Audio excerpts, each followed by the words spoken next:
The question of whether humans are inherently good or evil has been a subject of philosophical debate for centuries. Are we born with a sense of morality, or is it something we acquire through socialization and experience? The answer has profound implications for how we understand human nature, ethics, and society as a whole. Ancient philosophers had differing opinions on the matter. Aristotle, for instance, argued that morality is something learned, suggesting that humans start as amoral creatures and develop a sense of right and wrong through education and experience. Similarly, Sigmund Freud viewed newborns as moral blank slates, shaped primarily by their environment and upbringing. Popular culture has often portrayed children as either innocent beings or untamed creatures, capable of great cruelty, as seen in William Golding's Lord of the Flies, where a group of boys stranded on an island descend into savagery when left without adult supervision. Among the most famous contrasting views on human nature are those of Thomas Hobbes and Jean-Jacques Rousseau. Hobbes painted a rather grim picture of humanity, describing people as naturally nasty and brutish, requiring societal structures, laws, and governance to control their instincts. Without rules, he argued, humans would exist in a state of chaos, driven by self-interest and the will to dominate others. In contrast, Rousseau had a more optimistic view, believing that humans were naturally pure and gentle, but corrupted by the inequalities and greed fostered by society. He contended that, in a more natural state, untainted by the pressures and hierarchies imposed by civilization, people would live harmoniously. Rousseau essentially viewed society as the source of moral decay rather than a necessary structure to control human wickedness. Philosophical debates aside, modern developmental psychology has provided intriguing insights into whether humans are born with an innate sense of morality.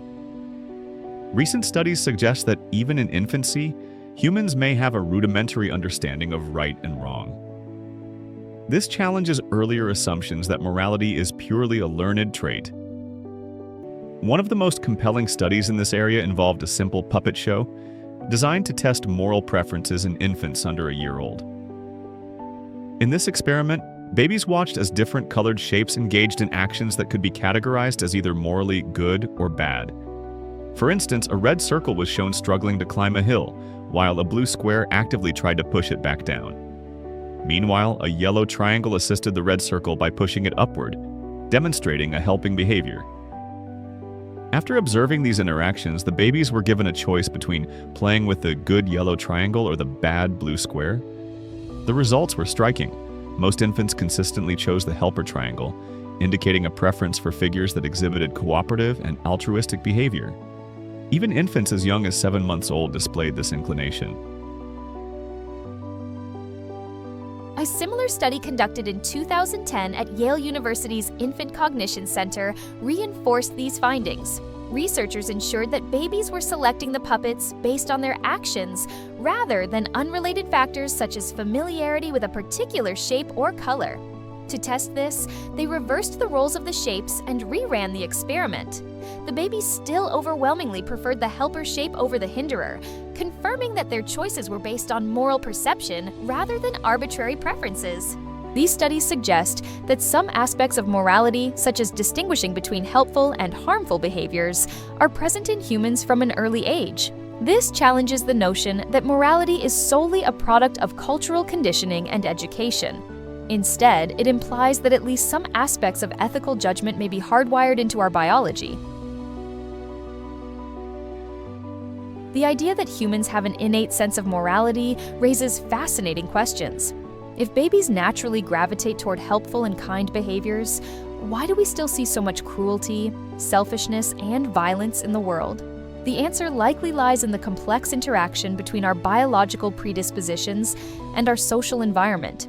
While early tendencies toward morality may exist, they can be influenced, suppressed, or amplified by external factors, such as upbringing, culture, societal norms, and personal experiences.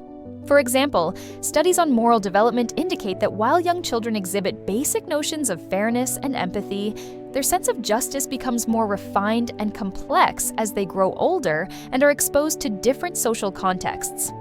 Additionally, morality is not just about distinguishing between good and bad. It often involves competing values, dilemmas, and situational factors. Humans are capable of both altruism and selfishness, and different circumstances can bring out different aspects of our nature. In times of scarcity or conflict, for instance, self-preservation instincts may override cooperative tendencies. Given that infants appear to have a basic moral compass, what role does society play in shaping ethical behavior? While innate moral inclinations may provide a foundation, social structures, education, and cultural narratives help define and refine our moral codes.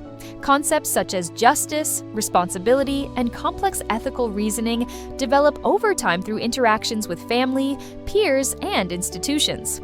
Moral education, for example, teaches children not just to recognize good behavior, but also to understand the reasons behind ethical principles.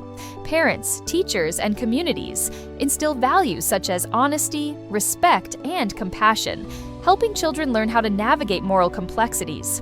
Likewise, laws and social norms reinforce ethical behavior by establishing consequences for harmful actions and rewarding cooperation. So, are humans born good or evil? The evidence suggests that we are neither entirely one nor the other. Instead, we come into the world with an innate capacity for morality, an ability to recognize helpfulness and harm. But our ethical development is shaped by a mix of biological predispositions and social influences. If we accept that morality is at least partly inborn, it offers a hopeful perspective on human nature. It implies that kindness and cooperation are not merely social constructs, but fundamental aspects of who we are. However, it also underscores the importance of nurturing these tendencies through education, positive role models, and fair societal structures. Ultimately, our moral identity is shaped by the choices we make and the environments we create. While we may be born with a moral compass, it is up to us and the societies we build to ensure it points in the right direction. Let me know in the comments what you think. And while you're at it, hit like and subscribe. It really helps.